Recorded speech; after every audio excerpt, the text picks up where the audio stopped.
Well, shalom and blessings. The Most High be praised.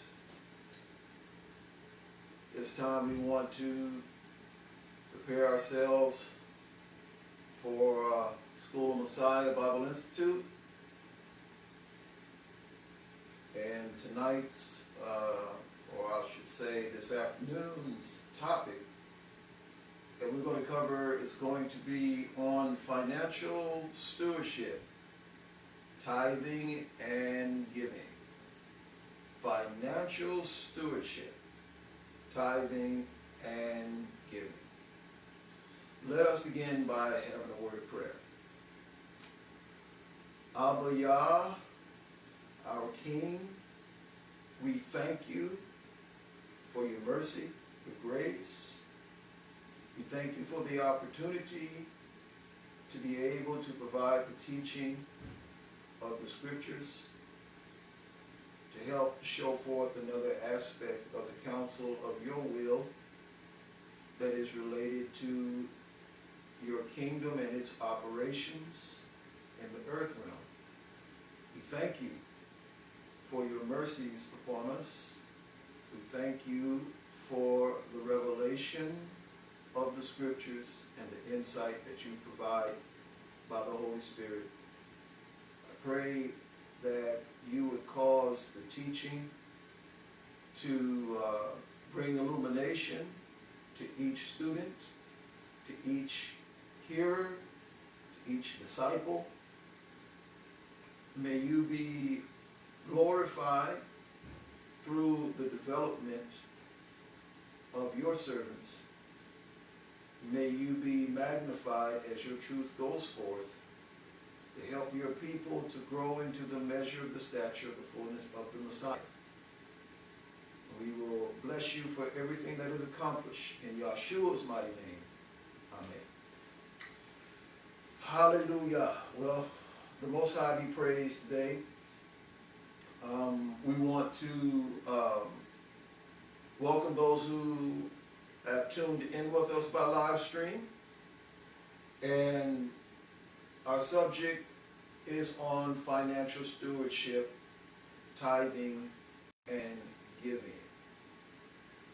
It is my aim in this teaching to be able to provide the biblical perspective on this, as we're going to cover what tithing is, giving, its purposes, and its uses, and also its connection, what it is connected to, and how it's all a part of the plan of Elohim for the operations of his kingdom and his work in the earth.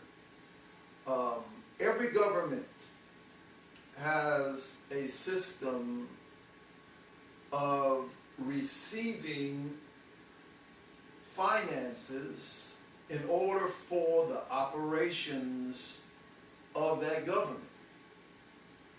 And the reality is, all of the governments that exist in the earth received its pattern from the government of Elohim, because the first government existing on the planet is the government of Elohim through his people, through his priesthood. And we're going to discover that in this teaching. So first thing I need to note, I want to read something, and it says, the scriptures reveal that tithing and giving comprise the financial plan of Elohim for the people of Elohim on the earth. It is the means by which or whereby the kingdom of Elohim is advanced, and the blessings or the support of Elohim are released upon the people of Elohim.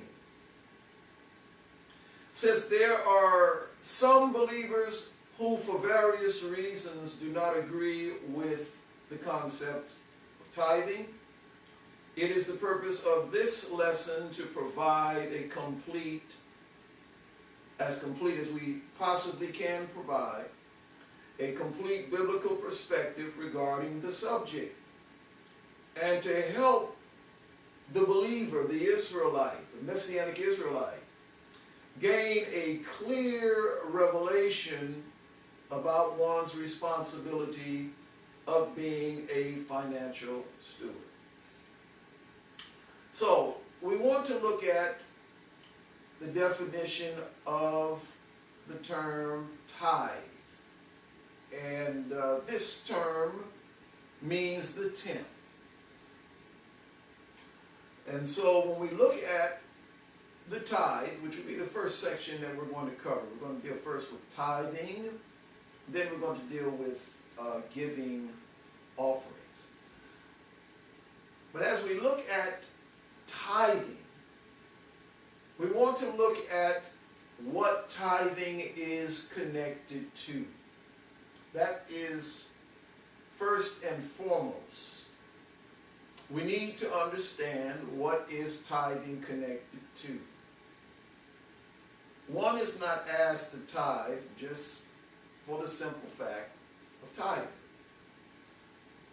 What we discover is that tithing is connected to the priesthood. Priesthood, or the Kohanim, just a term used in Hebrew. Kohanim are the servants of Elohim that function as servants that minister to Elohim and minister for Elohim.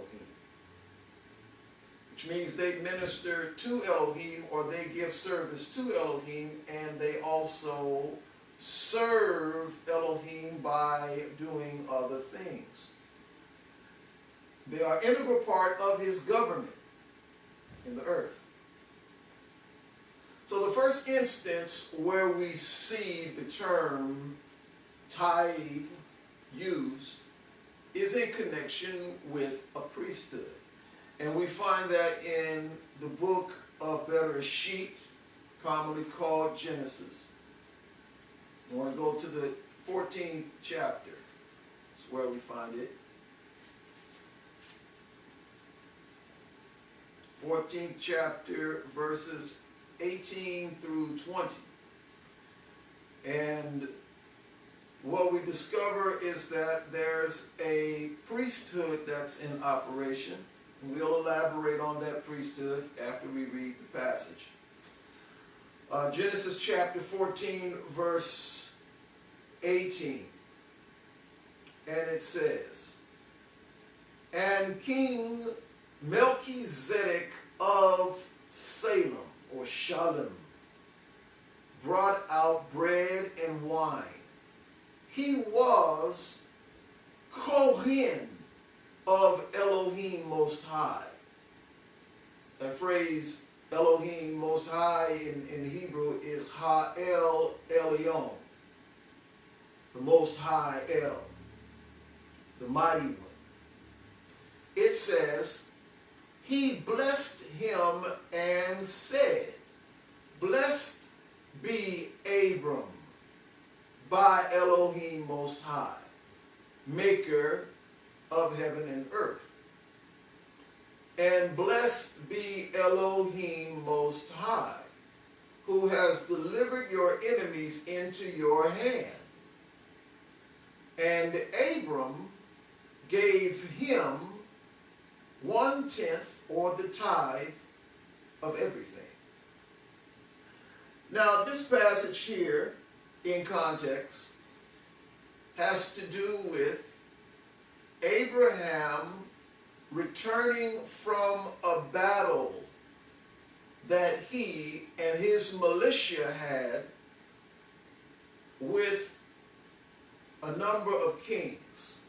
Matter of fact, I think if I read verse 17, it should help to bring clarity to this. it says in verse 17, after his return, this is talking about Abram. This is Abraham, but his name was Abram at this time. This is before his name was changed. In verse 17 it says, after his return from the defeat of Shedor Laomer and the kings who were with him, the king of Sodom went out to meet him at the valley of Shaveh, that is the king's valley. So the king of Sodom went out to meet with Abraham because Abraham and his militia had came to fight against King Shedor Laomer and his kings, because they had come in and they had taken over Sodom and that region. And Lot, who was the nephew of Abram, was taken as well. So Abram's purpose in bringing his militia to fight against these kings was solely to rescue Lot and his family. He went down there to rescue family. So Abram had become pretty prosperous. He had his own militia, he had his own men, and they went and fought against these kings. They won the battle, and after they won the battle, they took the spoils. All right? In a battle, you take the possessions. And so on his way back, returning from that battle, he met with the king of Sodom. He had to get his nephew Lot, make sure Lot was okay. And then as he was returning back, because he was going back to Hebron, Abram lived in Hebron, he was passing through Shalem, which is Jerusalem. So as he was passing through Shalem or Jerusalem, he stopped there to meet with King Melchizedek. And it says that Melchizedek came out with bread and wine. This is interesting. Here we see the instance of the communion fellowship. And when Melchizedek came out with the bread and wine, the purpose was to have fellowship with Abraham and to decree blessing upon Abraham. So Abraham meets with Melchizedek, receives the blessing from Melchizedek, they fellowship with bread and wine, and then we see in the text, the latter part of verse 20, that Abraham gives him a tithe of all.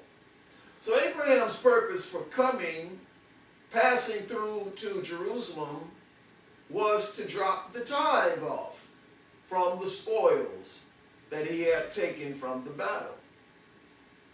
So here we have where the first instance of the tithe is mentioned, that it is associated with a priesthood. Interesting. So when we look at this, we need to understand that this Melchizedek priesthood did not just begin with King Melchizedek. Because King Melchizedek, at this particular time, was Shem. Now in our Bibles, we don't see in our Bibles that Shem's name is mentioned, Shem being the firstborn son of Noah. If you study your scriptures and you look at how old Shem lived, or how long Shem lived, the number of years which he lived, you'll find that from the time of the getting off of the ark,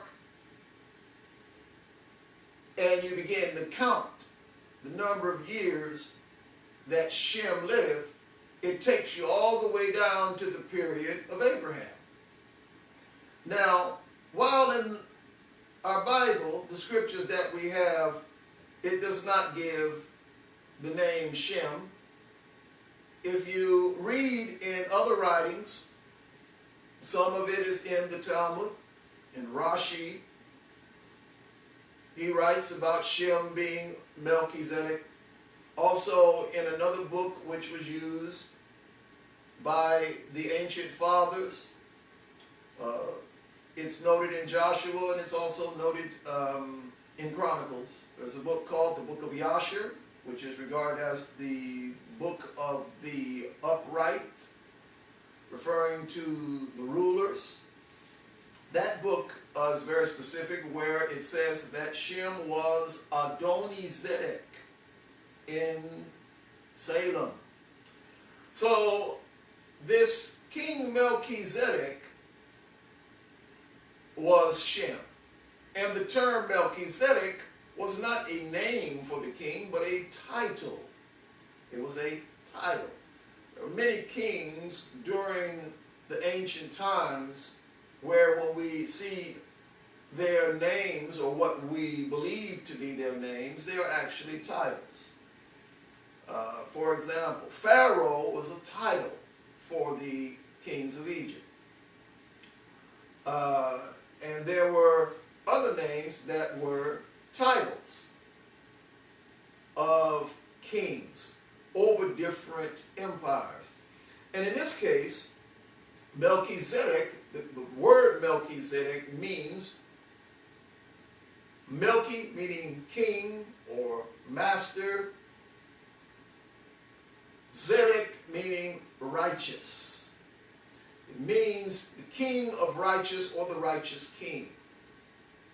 And when we look at the Melchizedek priesthood, because we find that the scriptures denote this as being a order, a priestly order, because we find over in Psalm 110, it says, with regard to the coming Messiah, it says that you are a priest forever after the order of Melchizedek. So there was a priestly order called the Melchizedek order. And when we go back and look at the beginning of this Melchizedek priesthood, the beginning of this Melchizedek priesthood, or priesthood of the righteous kings, it began during the time of Shem. Not Shem, I'm sorry, but Seth. Let me get my names right. Shem is Noah's son. Seth is Adam's third son. So when you go back to Genesis chapter 4, verse 26, it makes a notation about Seth. One of the things we note about the sons of Adam is that the sons of Adam, those who were the righteous ones, were given authority of the kingship and priesthood in the earth. We find that denoted, or at least implied, when we look at Cain and Abel. Now, I know I'm doing a lot of detail here. You know, we're supposed to be talking about tithing, and we are, but I need to discuss this so that we can really get this picture here with the connection of tithing with this priesthood.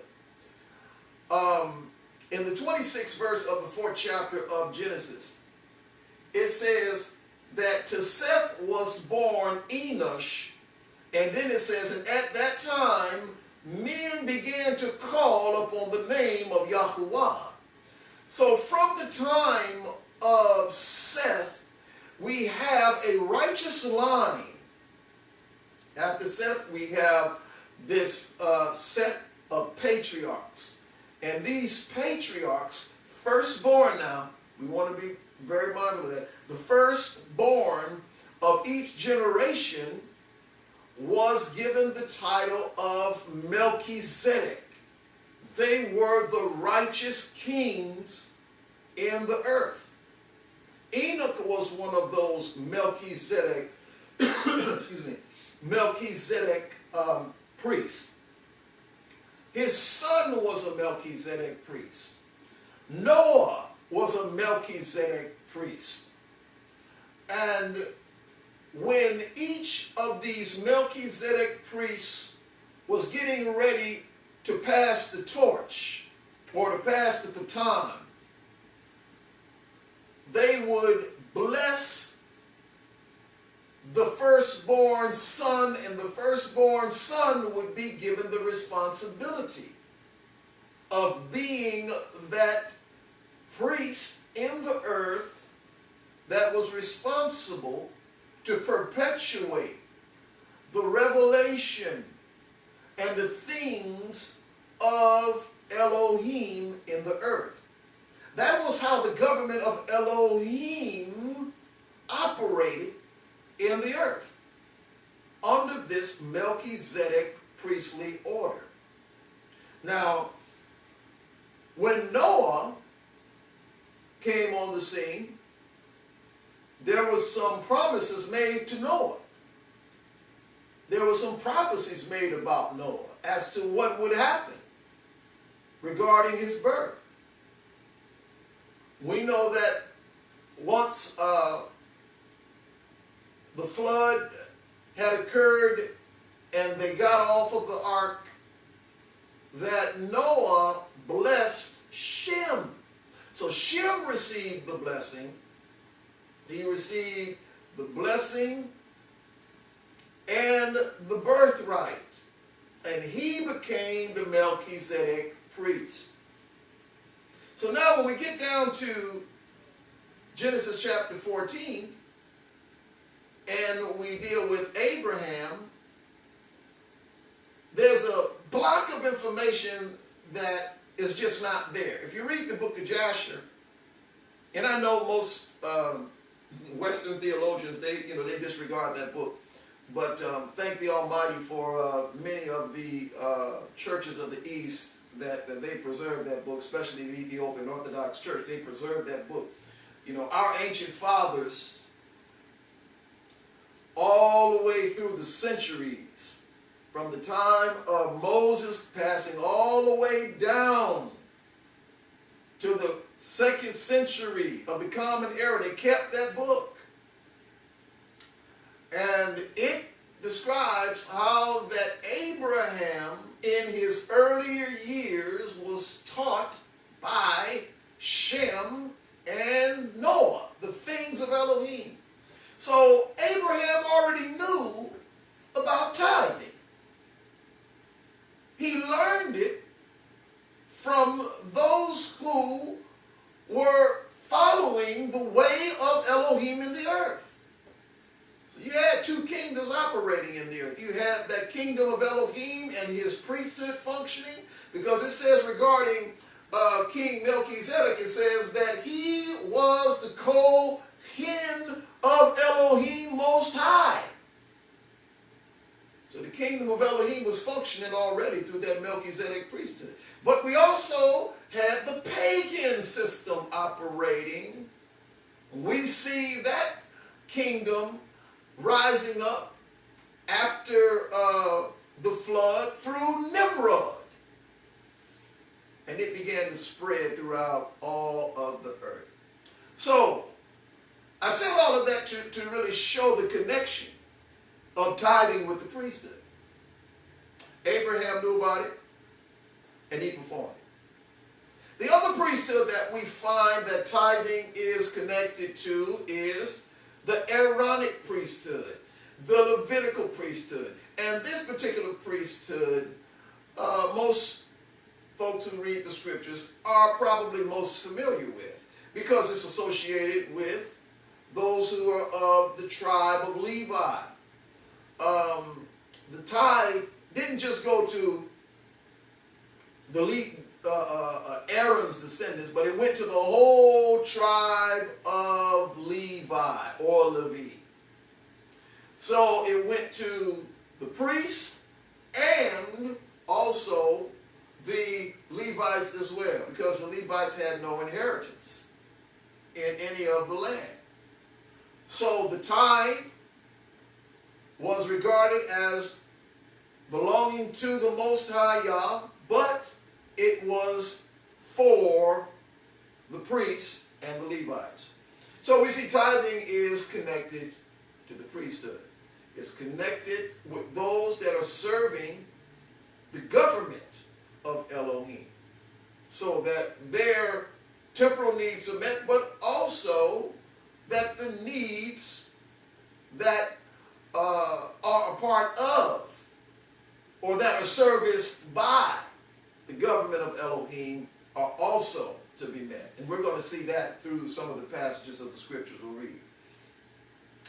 So we see tithing showing up prior to the first congregational covenant. Prior to the covenant made where Torah was given from Mount Sinai, we see tithing already in operation. We know that Abraham gave tithe. We see that. But also, if we read over in the book of Bereshit, or Genesis chapter 28, verse 22, we also see Yaakov, Jacob, making a commitment to tithe. So where did he learn that from? Where did Jacob, Yaakov, this is the grandson of Abraham, where did he learn about the tithe? Let's go to 28th chapter, 22nd verse. So tithing is not just something that was noted in the commandments, statutes, and judgments. Tithing was already a mitzvot, a commandment. It was already a teaching, a statute that was to be performed by the righteous prior to Moses' birth. Verse 28, or chapter 28, verse 22. It says, "And this stone which I have set up for a pillar shall be Elohim's house," or Bethel. And of all that you give me, I will surely give 1/10 to you." So, after Jacob has this dream where he's asleep, and in this dream he sees angels coming down and going up this stairway. And he said, this is none other than the house of Elohim. So after he has this dream and he's terrified by it, he makes a commitment to Elohim and he says, of everything you give me, I'm going to give you the 10th. Now how is he going to give the 10th to the Most High? He's going to go find the priest, just like Abraham did. They all knew where the priest was. They all knew where the Melchizedek priest was and who that was. So whoever that priest was, that's whom they gave the tithe to. So we see here Jacob mentioning about tithing. And we see that tithing is something that was already in operation before the covenant, the congregational covenant, shall I say, that was made through Moses. So now we want to look at tithing in connection with the first covenant, the first congregational covenant. So we look at it, we find it noted in Leviticus chapter 27, verses 30 through 32. And what we're told about the tithe is that it belongs to Yahuwah. Let's understand very clearly that the tithe that is given, it is given to Yahuwah. So one must understand that this is something that Elohim commands of the righteous to be given to him. Now its use and the distribution of it is to those whom Elohim designates it to be distributed to for specific uses. That's important. And we as human beings, we're not in control of that. You know, sometimes people want to be in control of what they call their substance. And they will say, well, if I'm going to do this, I need to know where it's going. I need to this and I need to that. And I guess because we have dealt with a great deal of corruption among spiritual leaders, people have that attitude. But that does not change the command of Elohim. The command of Elohim is that the tithe is his. And so it is very important that the righteous make it a point to give to Elohim what is Elohim's, because it belongs to him. Yeshua was the one who made the statement when he was talking about taxes that were to be given to Caesar. They asked him, should we pay taxes to Caesar? He said, sure. He said, whose picture is on this coin? They said, Caesar. Then they said, then give to Caesar what's Caesar. But he didn't stop there. He said, but you also give to Elohim what is Elohim's. So there's no excuse not to give to Elohim what is Elohim's. We're supposed to do that. And the tithe belongs to Elohim. So I'm getting to the scripture here real quick. All right, chapter 27, verse 30 and 32. Leviticus. I was way over in a devil ring. I'm sorry. All right. It says, all the tithe from the land, whether the seed from the ground or the fruit from the trees, are Yahuwah's. They are holy, or which means they are set apart to Yahuwah. All right. It says, if persons wish to redeem any of their tithes, they must add 1/5 to them. All tithes of herd and flock, every 10th one that passes under the shepherd's staff, shall be set apart to Yahuwah. So, the tithe belongs to Yahuwah. Very important. Now, of course, when this was stated here in Leviticus, it's given from the understanding of the people being in the land, because the Most High gave the land of Canaan to our ancient fathers, where they would till the land, they would raise flocks and herds, and not work for anybody else. See, that is ultimately the plan of Elohim, that his people own their own property, raise their own crops, raise their own herds and flocks, and work for nobody else. So, when you don't work for anybody else, you don't concern yourself with a quote-unquote salary. But that does not mean that the people did not have money or coin, like silver and gold, because they did. They had money, and lots of it in many instances. But the primary substance that they had for livelihood was their crops and their cattle and their flocks. So when the increase would come each year, they were to take a 10th part of that and set it on the side. And that amount would be taken up to the place where the tabernacle was. When they first came into the land, the tabernacle was at a particular place, and that's where they had to bring the tithe year after year.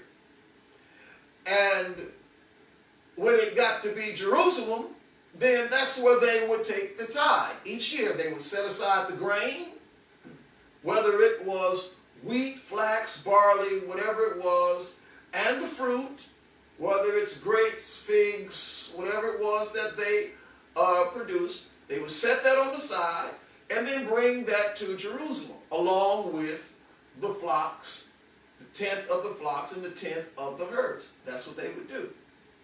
So it's important to see that. I'm just trying to paint the picture so that we understand what the process was back in that time. That's why when we read the text here, it talks about the the crops and the animals. Whereas when we look over here in Genesis chapter 14, where it dealt with Abraham, he had brought tithe of the substance that he got, which, I mean, it doesn't give us detail, but no doubt there were treasures in there and other things, whatever it was, he gave a tenth of it. So we know that within the framework of the first covenant, the tithe belongs to Yahweh.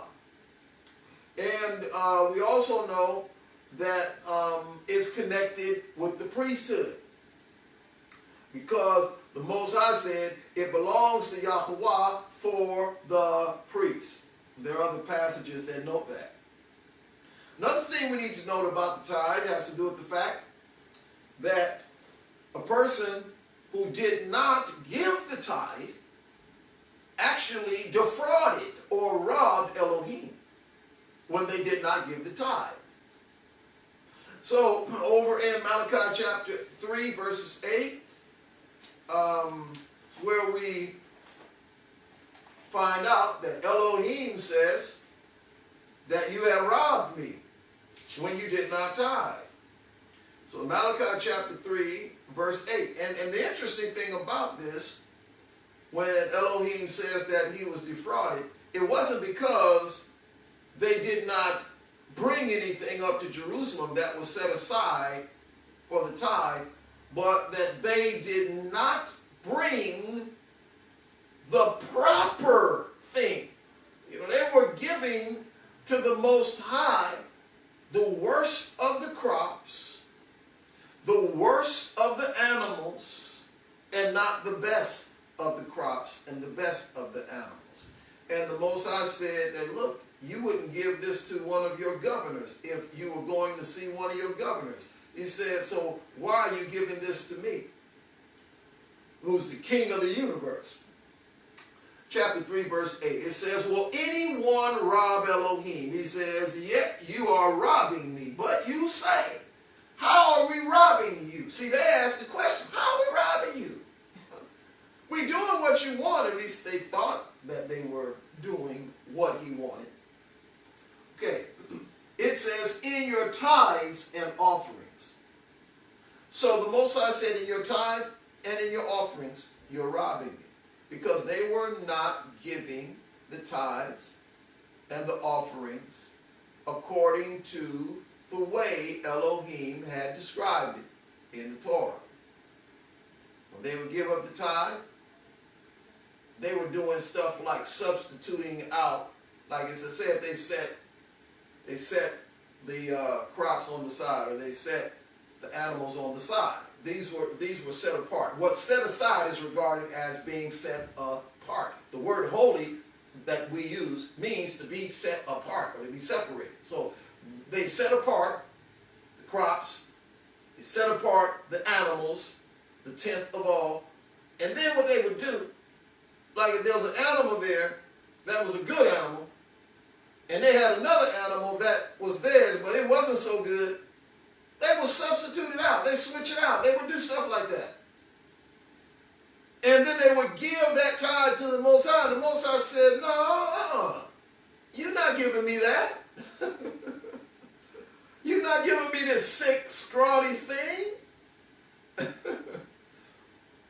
He said, you're robbing me with your tithes and your offerings. So, you rob Elohim of tithes and offerings when you don't give the best that you're supposed to give to him. And because in most cases they were giving crops and they were giving animals, the quality of the crops and the quality of the animals, such as the health of the animal, really meant something. All right? So, if you don't give Elohim what you're supposed to give to him, the way in which you should give it to him, you defraud him, you rob him. And if you don't give him nothing, you rob him.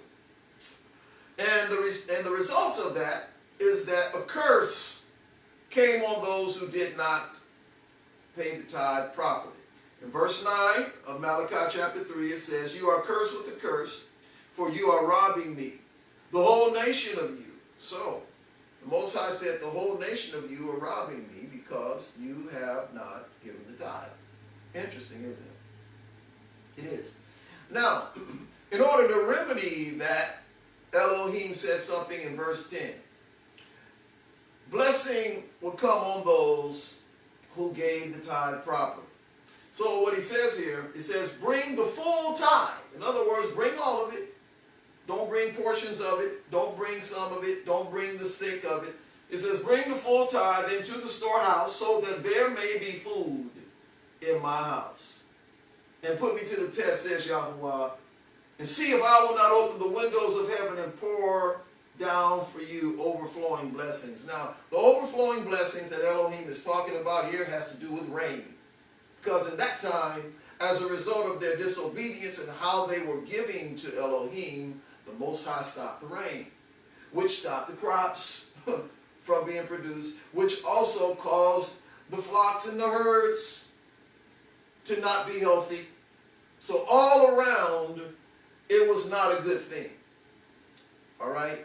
So it caused prosperity to dwindle. And that's important to note. All because of not obeying Elohim. So it's important to obey him and give him the tithe. These are the things that he asked for. But now let's look at tithing under the renewed covenant. Because tithing still exists under the renewed covenant. We see within the framework of the renewed covenant that the priesthood goes back to the Melchizedek priesthood. And really, I need to say this, and really, when we talk about the priesthood going back to the Melchizedek priesthood, technically, the priesthood never left the Melchizedek priesthood. All right? You say, well, how could that be? I mean, he set up one through Levi. Yeah, he did. But the bottom line is that there's a reason why Elohim set up the priesthood through Levi. The reason why is because the firstborn son of Jacob sinned against Jacob. And so he lost his birthright. He lost the blessing. And Jacob gave it, he broke it up and gave it to Levi. He gave the priestly to Levi. He gave to Joseph the inheritance, and he gave to Judah the kingship. You say, well, I don't read that in my Bible. If you read it in the book of Jasher, Jasher spells it out in plain detail. But when we look at how the blessing was given by by Jacob, excuse me.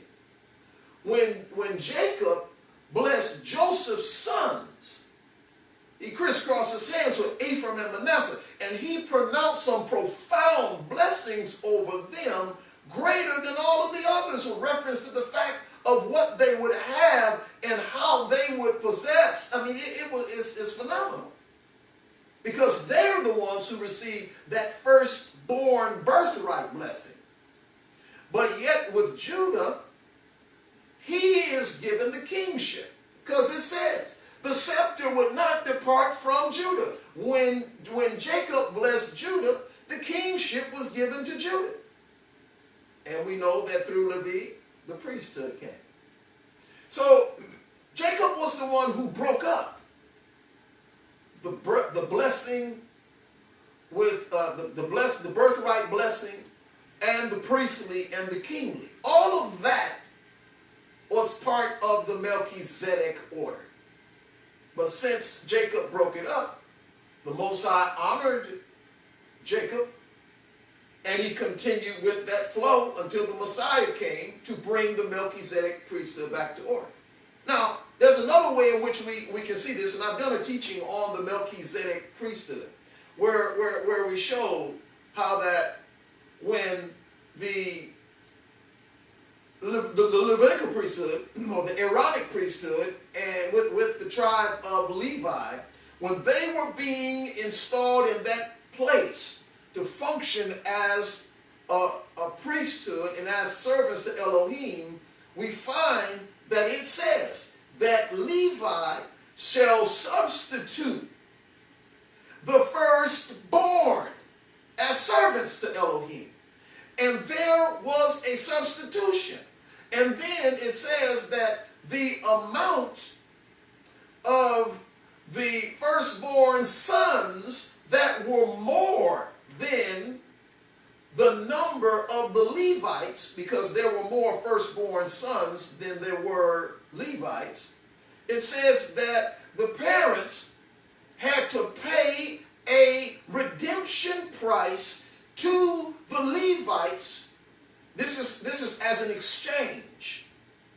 This is giving Yahweh in exchange. There was a redemption price that had to be paid so that the firstborn sons can be redeemed. So that there will be a complete substitution of the Levitical, Aaronic and Levitical priestly order that would function in a substitutionary position over the firstborn. Why? Because the firstborn that Yah said belonged to me, they represented the Melchizedek order. The Melchizedek order, as I mentioned, was based upon the firstborn being given the birthright blessing, the priestly, and the kingly. So it got broken up, and the priestly function was now in the tribe of Levi. So when Messiah came, he just brought back the original order of Elohim. I hope all that makes sense. I tried to give a real quick summary. But within the framework of the renewed covenant, we have the Melchizedek priesthood coming back. And Messiah is that high priest of the Melchizedek priesthood. Go over to Hebrews chapter 6, verse 20, and we see Yahshua is the high priest of that Melchizedek priestly order. For those who have heard the teaching on the Melchizedek priesthood, I'm just reiterating information. But for those who have not, then this is just information to help confirm what we're saying. Hebrews 6:20, and it says in that verse, and Yahshua, a forerunner on our behalf, has entered, referring to him entering into that holy place, having become a high priest forever, according to the order of Melchizedek. In Hebrews chapter 7, verses 15 through 21, it also talks about Messiah being that Melchizedek priest. Now, Yahshua is regarded as the one who lives forever. If you look at Hebrews chapter 7, verse 8, and this is the verse that I want to read, where it helps us to understand that tithing continues within the renewed covenant for a number of reasons. Tithing continues within the framework of the renewed covenant. But for those who have this idea that the renewed covenant is something completely different from the first covenant, and that the Torah has been eliminated, you need to understand, first and foremost, the Torah has not been eliminated. Messiah Yahshua said it's going to continue until heaven and earth pass. So Torah continues. The commandment about tithing continues. But here is just further confirmation because of the connection with the priesthood. Now, look at what it says in Hebrews chapter 7, verse 8. And I'm going to begin at verse 7. Let me begin at verse 7, chapter 7, verse 7. It says, it is beyond dispute that the inferior is blessed by the superior.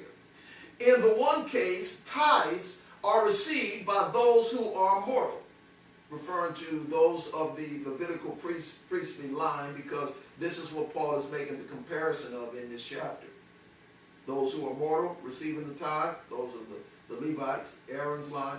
It says, in the other, by one whom it is testified that he still lives. Talking about the Melchizedek order. The one who is testified that he still lives or still alive is the Messiah Yahshua. One might even say that Levi himself, who received the tithe, paid the tithe through Abraham, for he was still in his loins, or the loins of his ancestor, when Melchizedek met him. Now, I want to read that 8th verse in the King James Version. I like the way that reads in that version. I'm going to go to Hebrews chapter 7, verse 8. Go there. Hebrews chapter 7. And we want to look at this 8th verse. And it says, and here men that die receive tithes, but there he receives them of whom it is witnessed that he liveth. So, the one that still lives, which is the Messiah, it says, there he receives them. So Messiah still receives the tithe. He still receives the tithe. Because it is witnessed that he still lives, he receives the tithe within the framework of this Melchizedek priesthood. So within this framework of the renewed covenant, tithing continues because the priesthood continues. So now let's look at offerings. I'm going to try to get through this as quick as I can. Take a little bit more time dealing with this subject than we do others. Probably last another 15 more minutes because it's a lot to cover, and I want to cover this in one lesson. Giving offerings. Now, giving offerings has to do with individuals giving to Yahuwah for the purpose of honoring him, and also for the purposes of worship. Of course, there were offerings that were given for atonement purposes, such as a sin offering and a trespass offering, burnt offering. Then the fellowship offering was that was given as a means of demonstrating fellowship. But in giving offerings, we're speaking specifically with reference to free will offering. Scripture in Proverbs chapter 3, verse 9, it says, honor Yahuwah, or provide to Yahuwah with the first fruits of your increase. And also noted in Deuteronomy chapter 26, verses 1 through 11, it talks about the free will offerings and the first fruit offerings. Leviticus chapter 23, verses 10 through 11, and also verses 15 through 21. It talks about these offerings that are given to Elohim. And when a person gave these offerings, they couldn't give offerings of animals that were sick, blind. You couldn't give offerings that were unhealthy. They had to be a good offering to Elohim. And free will offerings.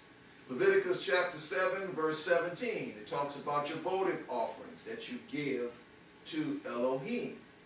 So he wanted offerings that were given to him just out of love. That's a votive offering, a free will offering, voluntary offering. Over in 2 Corinthians chapter 9, verse 7.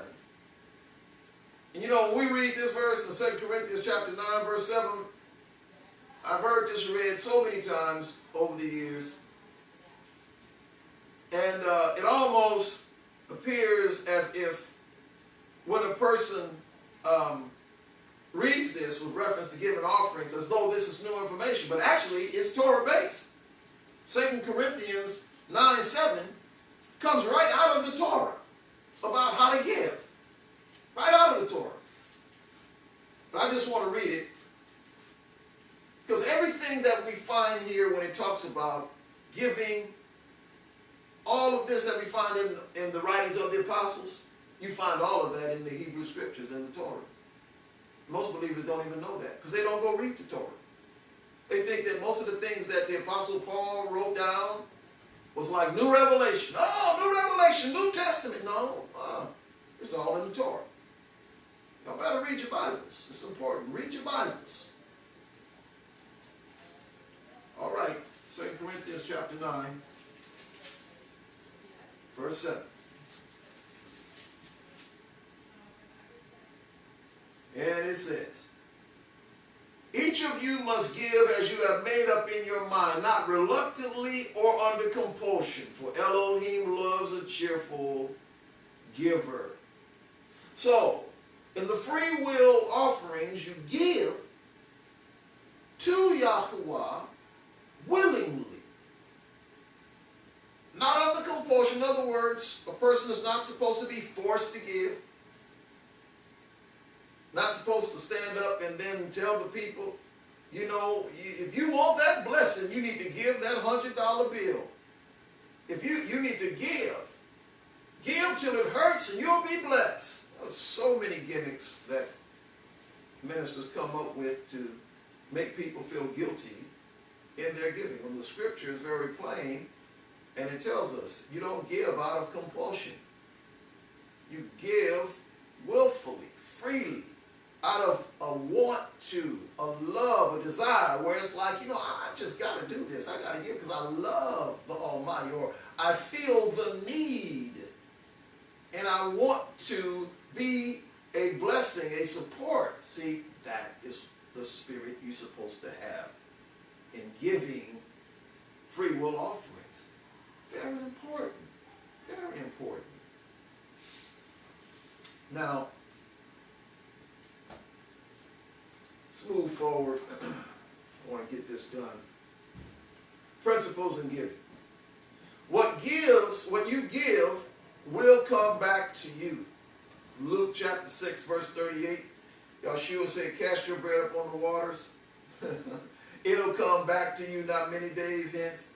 You know, he said, pressed down, shaken together, and run over shall men give back into your bosom. In 2 Corinthians 9, 6, it refers to what you sow, that's what you will reap. He that sows sparingly will reap sparingly. He that sows bountifully will reap bountifully. So depending on how you give, you will get a return. These are just some principles in giving.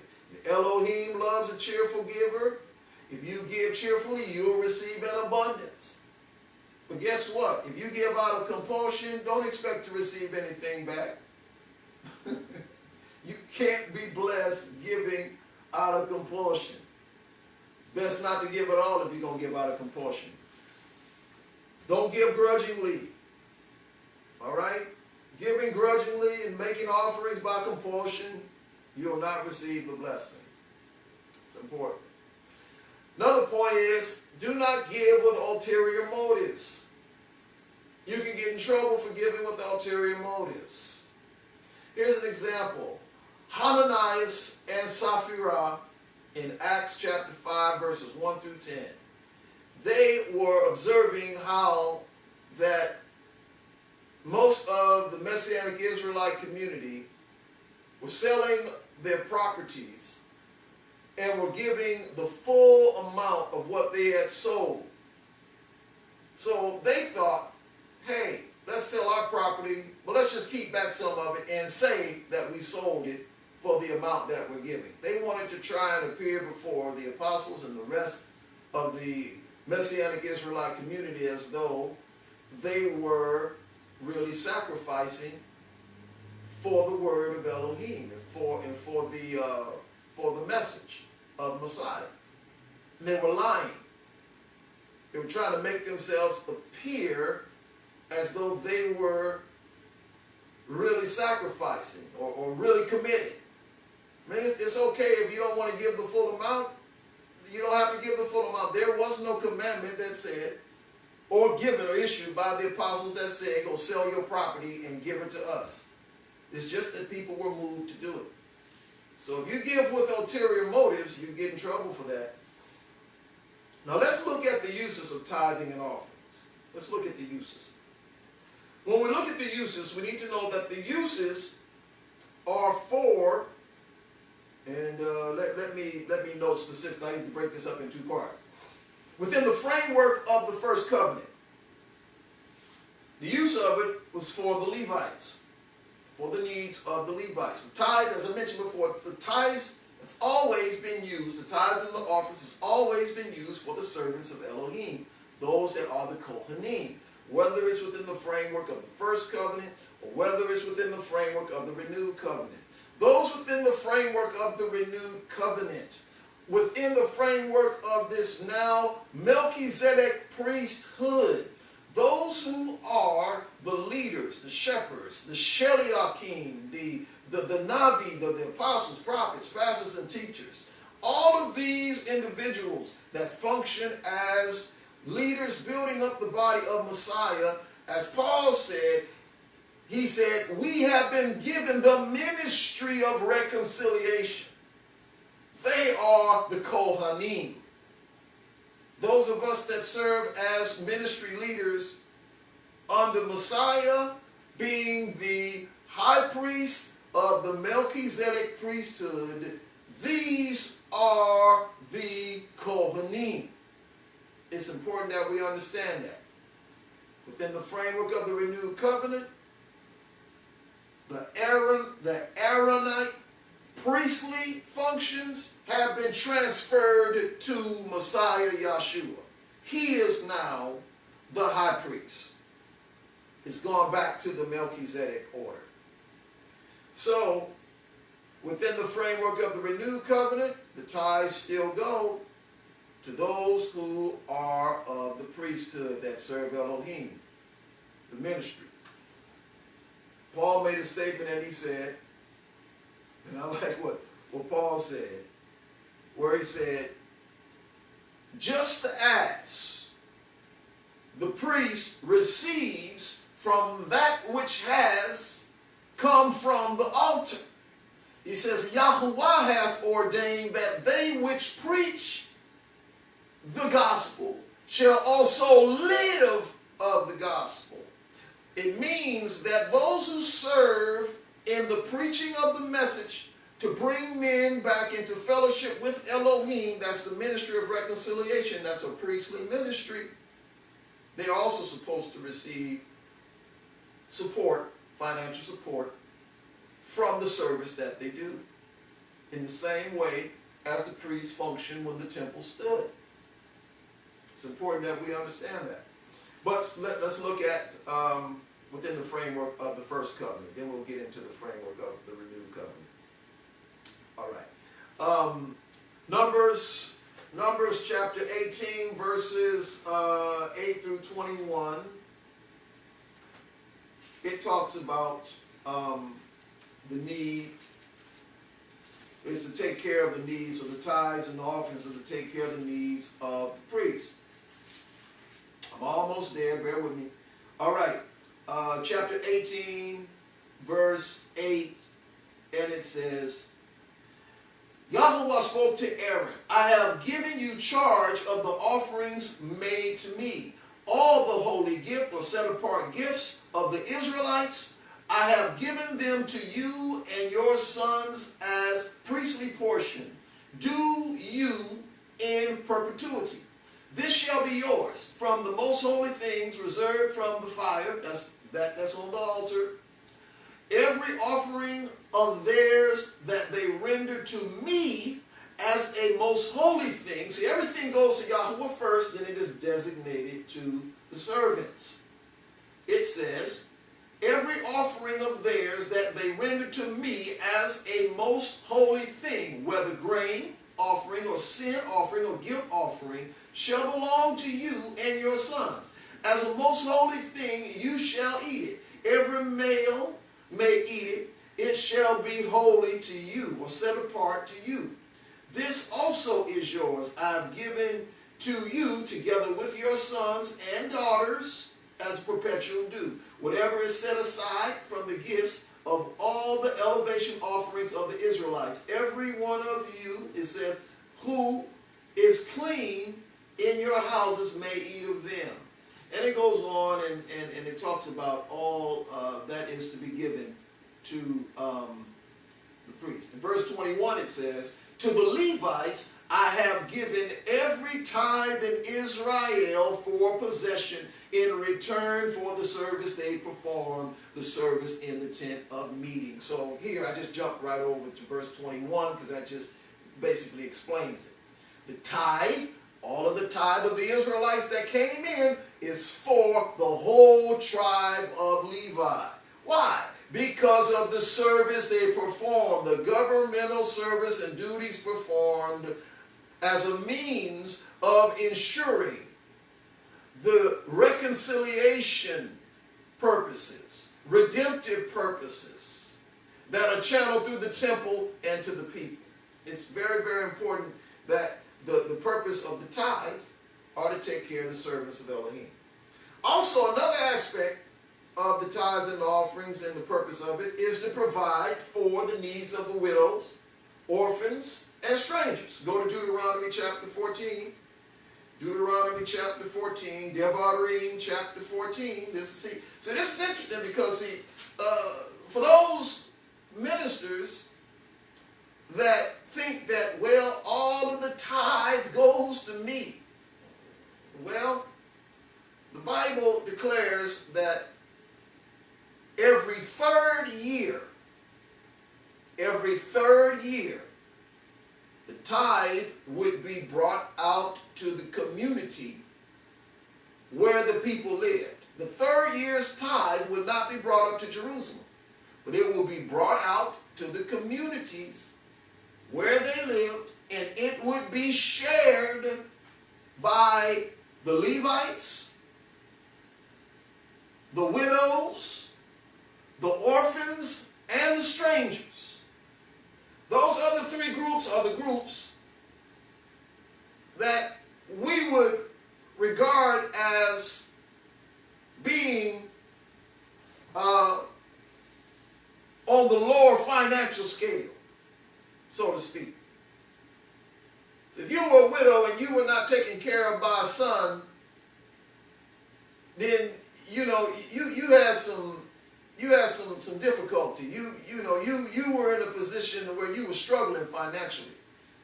The fatherless, the orphan, they were struggling. The stranger, those who had come from other lands and had become a part of Israel, they didn't have any inheritance in any other land, so it was a struggle for them. The Most High wanted to make sure that their needs were met too. He had his own welfare system going on here. Check it out. Devarim chapter 14, verse 22 through 27. And this is what it says. It says, set apart a tithe of all the yield of your seed that is brought in yearly from the field in the presence of Yahuwah your Elohim in the place that he will choose as a dwelling for his name. You shall eat the tithe of your grain, your wine, your oil, as well as the firstlings of your herd and flock, so that you may learn to fear Yahuwah your Elohim always. But if, when Yahuwah your Elohim has blessed you, the distance is too great for you, you're not able to transport it because of the place where Yahuwah your Elohim will choose to set his name is too far away, then you may turn it into money. With the money secure in hand, go to the place that Yahuwah your Elohim will choose. Spend the money for whatever you wish, oxen, sheep, wine, strong drink, or whatever you desire, and you shall eat there in the presence of Yahuwah your Elohim, you and your household together. Now, verse 28. That's the one that I need to note right here. I should have, it should have been 28 and 29. I read too much. I'm sorry. The part that I read had to do with the fact that the Levites would share the tithe with the tithe giver. This is one of the uses of the tithe. In other words, when the tithe is given, and I'm going to talk about the widows and orphans and the stranger. I'll just switch my points. I'll deal with the point right now because I read this portion that deals with the tithe being shared by the Levite and the tithe giver. All of that I read basically is talking about how that when the tithe each year is set aside, it's brought up to Jerusalem, and it is given to the Levites. But while they're there in Jerusalem, there will be a celebration, and a portion of that tithe would be shared with the giver. In other words, they would eat a portion because it would be a big celebration. So the Levites would share it with those who had brought the tithe up. So it was something that was shared because it was a celebration. And also in verses 28 and 29, this was the part that I needed to mention about, the third year's tithe. Sorry for switching it. Verse 28, it says, every third year you shall bring out the full tithe of your produce for that year, and store it within your towns. Now in this case, every third year's tithe will be brought out to the town. You know, maybe it was brought out to the marketplace. Well, it was brought out into the middle of the town, and it says the Levites, because they have no allotment in inheritance with you as well. So it would be shared by the Levites, the resident alien, that's the stranger, the orphans, and the widows in your towns may come and eat their fields, so that Yahuwah may bless you in all the work that you undertake. So every third year's tithe was shared by the Levites with the widows, orphans, and the fatherless. So the Almighty had a system set up so that all the needs of the Israelites would be met. Now, within the framework of the renewed covenant, how does it work? Is to provide for the needs of those who are in the ministry. I mentioned that. Let's go to First Corinthians chapter 9, verse 4 through 12. Talk about it. I want to mention that. So I want to go to that real quick because there's some questions that I want to address, and then I want to wrap this up. But in the 9th chapter of 1 Corinthians, when you begin at verse 4 and you read through to verse 12, it describes how that those who serve in the ministry are supposed to be financially supported. And when we get to the 13th verse, I want to read from the 13th verse. I know I said verse 12, but I want to read from the 13th verse on. And it says, "Do you not know that those who are employed in the temple service get their food from the temple, and that those who serve at the altar share in what is sacrificed on the altar?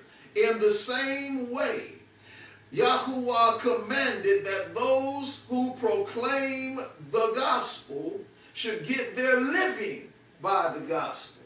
So here we have in the teaching that ministry leaders within the framework of the renewed covenant, because they serve in a work where they have been given the ministry of reconciliation, they are to receive financial support because they serve Elohim.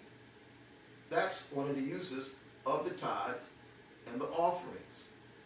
Also in 1 Timothy chapter 5, verse 17 through 18. Let me go there real quick also. I want to hit these verses real quick. 1 Timothy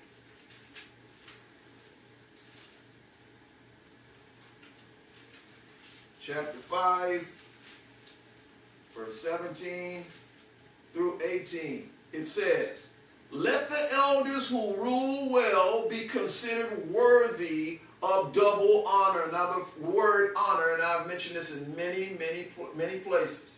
The term honor refers to that which is, it has to do with provision.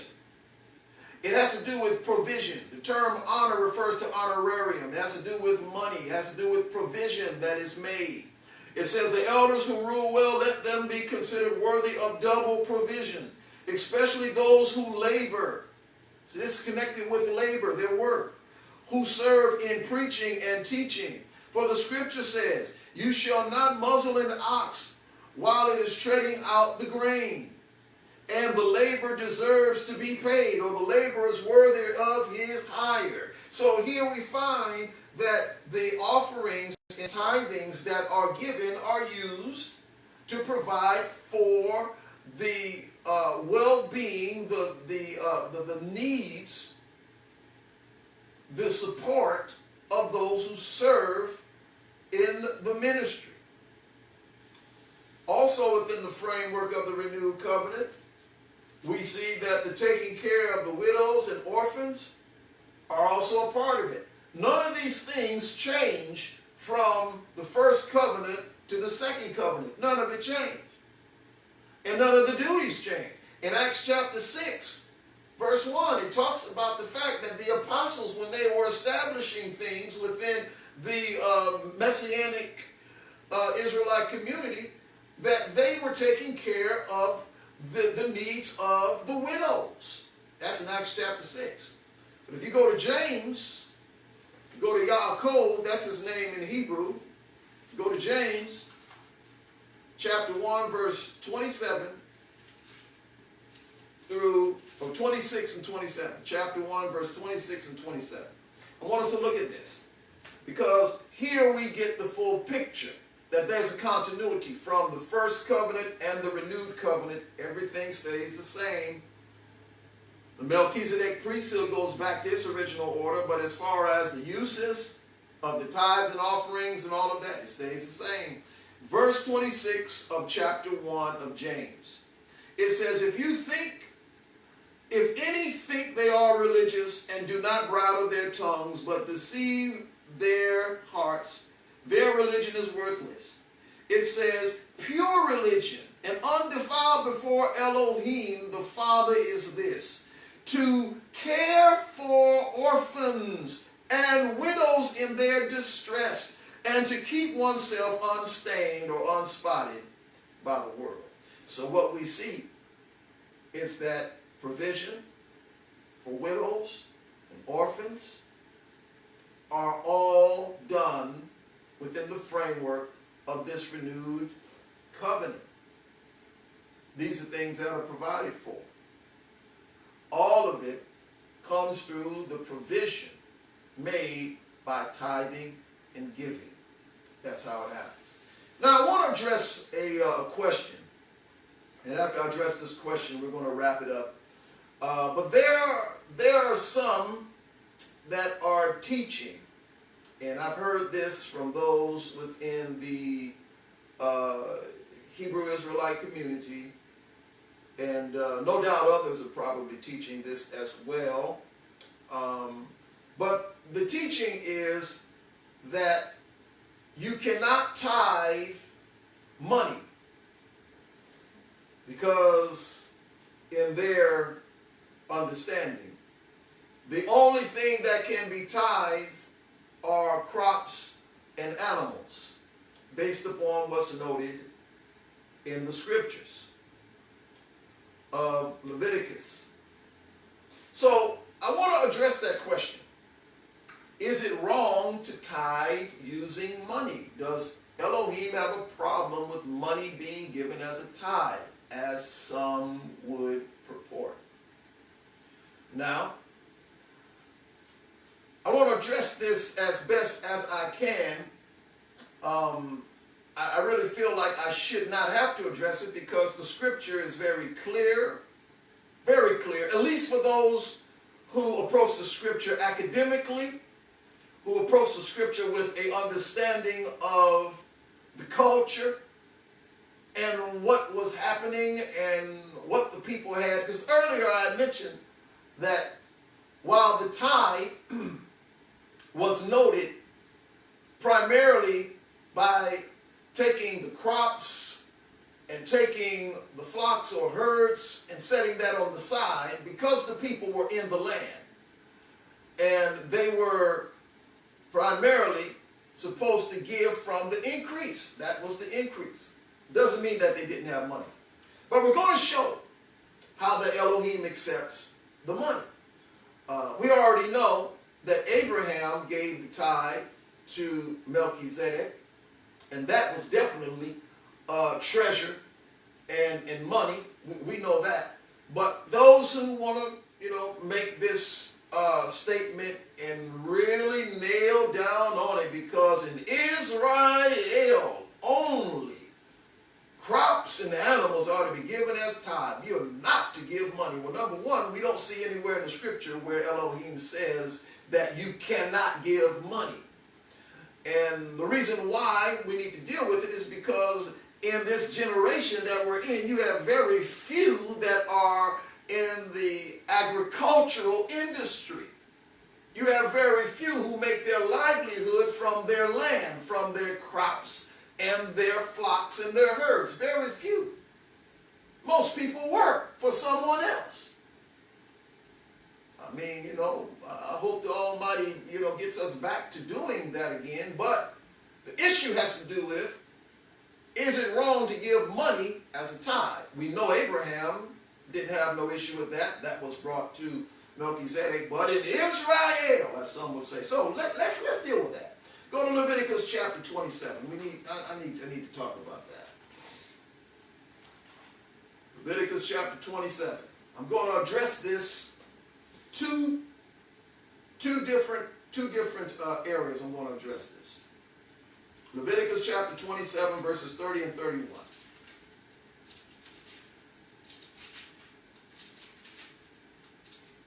Leviticus chapter 27, verse 30. It says, all the tithes from the land, and I've read this already, but I'm going to focus in on verse 31. It says, all the tithes of the land, whether the seed from the ground or the fruit from the tree, are Yahuwah's. They are holy to Yahuwah. Verse 31. If a person wishes to redeem, please underline this, if a person wishes to redeem any of their tithes, they must add 1/5 to them. Now, what this is saying is that when a person has their tithes set aside, and they're going to take that up to Jerusalem, but they decide, you know what, I think I might want to keep some of those crops that I set on the side. I like that. I want to keep some of that. Or, you know, maybe I might want to keep that bull or that sheep. I want to keep that one. So it says if you choose to keep it, you have to redeem it. You have to pay the value for whatever those crops are, or whatever that animal is. You have to find the equivalent value for it and pay that, but not just pay the equivalent value, but you have to add 1/5, which is 20% of whatever the valuation is, and that is done in money. Redemption is always done in money. It means to buy back. Let's make that clear. So if a person wanted to keep some of their set-aside tithe of crops and animals, they had to buy it back. So when they went up to Jerusalem, they would bring up the crops and the animals and a sack of money and give that to the Levites, because they chose to keep some of it. So does the Almighty accept money? Yes. Another area. Let's go to Devarim chapter 14. For those who want to say, you don't tithe money. No, for those who are saying that you don't tithe money, really what you're doing is revealing your heart. You're revealing your heart that you're stingy, number one. You don't want to give tithe to Elohim because you don't really trust Elohim with everything that you have. That's the bottom line. A person that loves Elohim will do whatever Elohim says without question. You don't go back in the book and try and figure out how you can get around giving to Elohim. When you love Elohim, you want to give. You want to be obedient. How can I be obedient? Well, I got to deal with this biblically so we can deal with the statement. Devarim or Deuteronomy chapter 14 verses 24 and 25. And I read this section also, but I'm just going to highlight on verses 24 and 25. It says, but if when Yahuwah your Elohim has blessed you, the distance is so great that you are unable to transport it. Talking about the tithe. You got so much tithe, but you live far away from Jerusalem. All right? You live far away from the place where Yahuwah has chosen to set his name. It's too far for you. It says, then you may may turn it into money. So what this says is that when you got too much stuff, I mean, the Most High has blessed you in such a way, it's just too much stuff for you to take in a caravan all the way down Jerusalem. He said you take that, turn that into money, and then you bring the money. Whew, help me, Father. I'm acting like, you got to excuse me, y'all. I'm acting like this because there's a frustration down on the inside of me when people begin to come up with these teachings that clearly indicate that they're not being academic when it comes to the scriptures. How can you miss this and say, oh, you don't tithe money? It says, then you may turn it into money. With the money secure in hand, go to the place that Yahuwah your Elohim will choose. And when you get there, you spend the money on all of those things that are needed. We know money is an exchange item for the needs that people have. And so it's important that we understand that. The Most High don't have a problem with money being given as a tithe. They don't have a problem with money being given as an offering. And our ancient fathers surely didn't have no problem with that because, they even had a temple tax that they came up with. Money was never an issue as far as what was to be given to Elohim. Never an issue. But men whose hearts are seeking to try to circumvent true obedience to Elohim and giving to Elohim what Elohim asks for. That's the issue. And it's our desire that this information has provided some illumination on this subject of tithing and giving. There are some who will say, well, I can't afford to tithe. Well, no, that's a lie. You give to Elohim what's Elohim's because it's his. If you want his support in your life, you need to give to Elohim. For those of you who, when you receive something, if you receive $10, you put $1 on the side. If you receive $100, you put $10 on the side. And you tithe. If you don't incorporate that practice into your life and you want to say, oh, well, I'll do it at another time, or oh, I just don't want to give that, or, it just don't seem like it's, no, you better give that because you're defrauding Elohim by not being obedient to him. It's important to be obedient to Elohim and to follow the details of his word. Many who have business ventures, you have things you're doing, and you want the Most High to support you in what you're doing. If you're not being obedient in these areas of financial stewardship, Elohim cannot back you in what you're doing. Let's just keep it straight. I don't sugarcoat it. Keep it straight. If you want the support of Elohim upon what you do, you need to be obedient to the details of the word. Very important. Elohim held back the rain from our ancient fathers because they weren't giving all of the tithe or the offerings right. He didn't say that you robbed me by not tithing. He said you robbed me in your tithes and offerings. When you do not give to Elohim properly, what happens is that you are holding back from what Elohim has ordered in the operations of his kingdom in the earth and his servants that are to be provided for. The Most High has set this design in place. When his people, the righteous, do not perform obedience to it, you slow down what Elohim has put in place. Now, no, we cannot stop what Elohim is doing. Elohim's goal and his purposes are going to be accomplished. We're not going to get that twisted. The thing is that whatever order he set in place, when we don't do what we're supposed to do, then we hinder the order because of what he has established. And so it's important that we be mindful of that, because when we hinder his order, he's going to hinder our order. That's how it works. That's how it's always worked. And so it is imperative that as the people of Elohim, especially those of us who are called to serve him in ministry, that we first and foremost be obedient and strive to be financial stewards in tithing and giving. Because we understand its purposes, we understand its connection with the priesthood, we understand its purpose to advance the kingdom of Elohim as it is moving and developing in the earth until Messiah comes and brings its complete manifestation visible. Well, the Almighty be praised.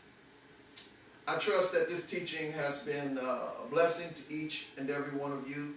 For those who are watching us, I trust that it has provided edification and illumination, and that you have been challenged and been made aware of a truth that hopefully will change your life in this area. If you want to get more information about the Bible Institute, you can go to the website at www.ncmmi.20m.com and go and click on the link that has School of Messiah Bible Institute. We invite you to enroll, become a part of the Bible Institute, and also we invite you to go and look at some of the biblical studies and the materials that we have available in the written word library for your biblical enrichment and for your development in the things of Elohim. We trust this has been a blessing to you. The Most High be praised. Thank you again for tuning in to Voice of Messiah Ministries and attending this session of School of Messiah Bible Institute. Shalom.